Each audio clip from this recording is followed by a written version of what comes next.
എൻ്റെ birthday month ആണിത്. അപ്പോൾ അതിനുവേണ്ടി ഷൂട്ട് ചെയ്യാൻ വേണ്ടി പ്ലാൻ ചെയ്തപ്പം നെയിൽസ് എക്സ്റ്റൻഷൻസ് വെച്ച്, ഞാൻ നഖം വളർത്താത്ത ഒരാളാണ്, വളരില്ല. അപ്പം നെയിൽ എക്സ്റ്റൻഷൻ വെച്ചു. അപ്പോൾ ഇത് കുറച്ച് എക്സ്പെൻസീവ് ആയിട്ടാണ് ചെയ്തത് ഇത്തവണ. നമ്മൾ ഫുഡ് കഴിക്കുമ്പം സ്റ്റെയിൻ ആവും, അപ്പം അത് റിമൂവ് ചെയ്യാൻ പാടാണ്. കോമ്പ് ചെയ്യുമ്പോഴും പാത്രം കഴുകാനും അല്ലെങ്കിൽ എന്തെങ്കിലും ചെയ്യാനൊക്കെ ഭയങ്കര ബുദ്ധിമുട്ടാണ്. ഞങ്ങളുടെ സീരിയലിൽ കാഞ്ചനയായിട്ട് അഭിനയിക്കുന്ന പുള്ളിക്കാരത്തിയുടെ എൻഗേജ്മെന്റ് ആയിരുന്നു. അവിടെ പോയപ്പോൾ സദ്യ.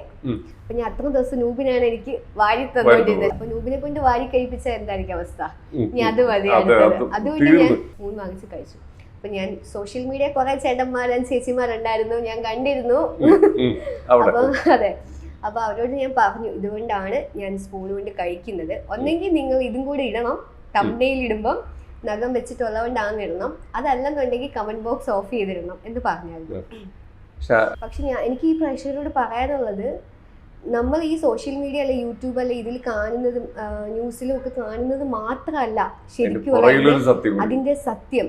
ഇത് ആരോ ഒരാൾ ഏതോ ഒരു സ്ക്രീൻഷോട്ട് അല്ലെങ്കിൽ ഏതോ ഒരു പോർഷൻ കട്ട് ചെയ്ത് അല്ലെങ്കിൽ ഏതോ ഒരു തംബ്നെയിൽ ഇടുന്നത് അങ്ങനെ ക്യാപ്സ്യൂൾ പോലെ വിഴുങ്ങരുത്. അതിന്റെ പുറകിൽ കുറെ, ഇതിപ്പോ നിസ്സാര പ്രശ്നമാണ്, എന്റെ നിസ്സാര പ്രശ്നമാണ്. ഞാൻ പറഞ്ഞത് പലതും ഇങ്ങനെ പല സംഭവങ്ങളും വരുന്നത്. അതെ, സത്യാവസ്ഥ അതാന്ന് വിചാരിക്കുന്നത്. അത്രയും മണ്ടന്മാരും മണ്ടികളും ആവരുത്.